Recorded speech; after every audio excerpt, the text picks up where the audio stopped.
സംസ്ഥാനത്തെ മഴയുമായി ബന്ധപ്പെട്ട കാലാവസ്ഥാ മുന്നറിയിപ്പുകളൊക്കെ ഏത് തരത്തിലാണ് എന്നറിയേണ്ടതുണ്ട്. സുലേഖ ശശികുമാറുണ്ട് തിരുവനന്തപുരത്ത് നിന്നും. ശംഖുമുഖം ബീച്ചിലാണ് സുലേഖ ശശികുമാർ ഉള്ളത് എന്നാണ് ഞാൻ പ്രതീക്ഷിക്കുന്നത്.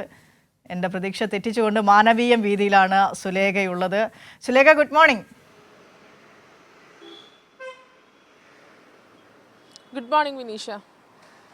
ഞാൻ ഓർത്തു സുലേഖ ഞങ്ങളെയൊക്കെ രാവിലെ തന്നെ കടലിൽ മഴ പെയ്യുന്നത് എങ്ങനെയാണെന്ന് കാണിച്ചു തരുന്നത്. ശംഖുമുഖം ബീച്ചിലാണ് സുലേഖ എന്നുള്ള ഇൻട്രോ ഒക്കെ പറഞ്ഞു തുടങ്ങുമ്പോഴാണ് ഫ്രെയിമിൽ സുലേഖയെ കാണുന്നത്.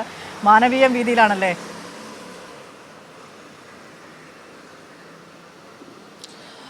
മാനവീയം വീതിയിലാണ് വിനീഷ.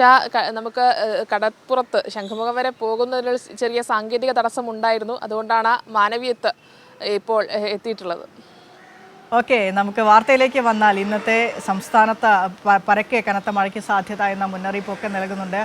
കഴിഞ്ഞ ദിവസങ്ങളിൽ നമ്മൾ കണ്ടതാണ്, കാലവർഷം എത്തുന്നതിന് മുൻപേ ന്യൂനമർദ്ദത്തിൻ്റെ ഫലമായി നമ്മുടെ സംസ്ഥാനത്ത് വലിയ മഴ ലഭിച്ചിരുന്നു. അതിൽ വലിയ നാശനഷ്ടങ്ങളും കെടുതികളും ഒക്കെ ഉണ്ടായിരുന്നു. അപ്പോൾ കാലവർഷം വീണ്ടും എത്തുമ്പോൾ മുന്നൊരുക്കങ്ങൾ ഏതൊക്കെ രീതിയിലാണ്, മുന്നറിയിപ്പുകൾ ഏതൊക്കെ രീതിയിലാണ്, ഏതൊക്കെ ജില്ലകളിൽ ഏതൊക്കെ അലേർട്ടുകൾ നിലനിൽക്കുന്നു?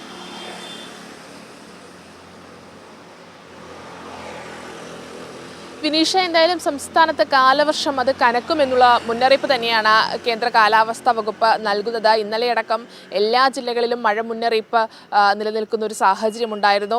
ഇന്നെന്തായാലും 2 ജില്ലകളിലാണ് ഇത്തരത്തിൽ അതിശക്തമായ മഴയുണ്ടാകുമെന്നുള്ള മുന്നറിയിപ്പ് കേന്ദ്ര കാലാവസ്ഥാ വകുപ്പ് നൽകിയിട്ടുള്ളത്.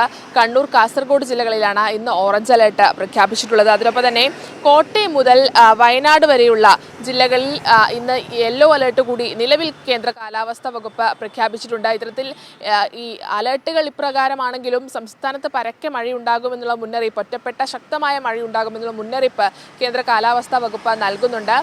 ബംഗാൾ ഉൾക്കടലിന് മുകളിൽ സ്ഥിതി ചെയ്യുന്ന ചക്രവാത ചുഴി, അതിൻ്റെ സ്വാധീന ഫലമായാണ് ഇത്തരത്തിൽ സംസ്ഥാനത്ത് കനത്ത മഴ തുടരുന്നത് എന്നതാണ് കേന്ദ്ര കാലാവസ്ഥാ വകുപ്പ് അറിയിക്കുന്നത്.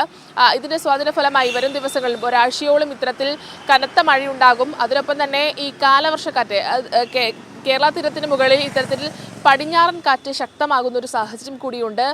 അതും ഈ മഴയുടെ ശക്തി കൂട്ടുന്നതിനൊരു കാരണമാകുന്നു എന്നത് തന്നെയാണ് കാലാവസ്ഥാ വകുപ്പ് അറിയിക്കുന്ന ഒരു കാര്യം.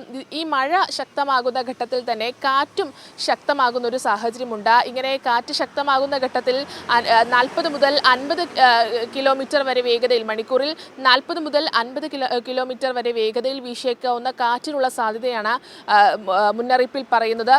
ഇതുമായി ബന്ധപ്പെട്ട ജനങ്ങൾ കൃത്യമായ ജാഗ്രത പുലർത്തണം എന്നത് തന്നെയാണ് സംസ്ഥാന ദുരന്ത നിവാരണ അതോറിറ്റി നൽകുന്ന മുന്നറിയിപ്പ്. കാരണം കഴിഞ്ഞ പ്രാവശ്യമൊക്കെ തന്നെയും വലിയ നാശനഷ്ടമാണ് സംസ്ഥാനത്ത് ശക്തമായ കാറ്റിനെ തുടർന്നുണ്ടായത്. അതുകൊണ്ട് തന്നെ ജനങ്ങൾ കൃത്യമായ ജാഗ്രത ഈ ശക്തമായ കാറ്റിനെ നേരിടുന്നതിൽ ജനങ്ങൾക്കുണ്ടായിരിക്കണം എന്നത് തന്നെയാണ് സംസ്ഥാന ദുരന്ത നിവാരണ അതോറിറ്റി നൽകുന്ന മുന്നറിയിപ്പ്. അതിനൊപ്പം തന്നെ ഈ മത്സ്യത്തൊഴിലാളികൾക്ക് ജാഗ്രതാ നിർദ്ദേശം നിലനിൽക്കുന്നുണ്ട്. കേരള, കർണാടക, ലക്ഷദ്വീപ് തീരങ്ങളിൽ മത്സ്യബന്ധനത്തിന് പോകരുത് എന്നുള്ള നിർദ്ദേശമാണ് മത്സ്യത്തൊഴിലാളികൾക്ക് സമുദ്രസ്ഥിതി പഠന ഗവേഷണ കേന്ദ്രം നൽകിയിട്ടുള്ളത്. കടലിലെ മോശം കാലാവസ്ഥയും അതിനൊപ്പം തന്നെ ശക്തമായ കാറ്റിനെയും തുടർന്നാണ് ഇത്തരത്തിലുള്ളൊരു മുന്നറിയിപ്പ് മത്സ്യത്തൊഴിലാളികൾക്ക് നൽകിയിട്ടുള്ളത്. എന്തായാലും സംസ്ഥാനത്ത് മഴ തുടരുമെന്നുള്ള മുന്നറിയിപ്പ് തന്നെയാണ് കേന്ദ്ര കാലാവസ്ഥാ വകുപ്പ് നൽകുന്നത്. ഇന്നെന്തായാലും 2 ജില്ലകളിലാണ് ഓറഞ്ച് അലേർട്ട് ഉള്ളത്. അതിനൊപ്പം തന്നെ കോട്ടയം മുതൽ വയനാട് വരെയുള്ള ജില്ലകളിൽ യെല്ലോ അലേർട്ട് കൂടി തുടരുന്നുണ്ട്. കഴിഞ്ഞ പ്രാവശ്യം ഉണ്ടായതുപോലെ തന്നെ കാലവർഷം ഇത്തരത്തിൽ ശക്തി പ്രാപിക്കുന്ന ഘട്ടത്തിൽ വടക്കൻ മേഖലകൾ, വടക്കൻ കേരളത്തിലാണ് ഇത്തരത്തിൽ മഴ ശക്തമാകുന്നത്. എന്തായാലും സംസ്ഥാനത്ത് മഴ തുടരും എന്നുള്ള മുന്നറിയിപ്പ് തന്നെയാണ് കേന്ദ്ര കാലാവസ്ഥാ വകുപ്പ് നൽകുന്നത് വിനീഷ.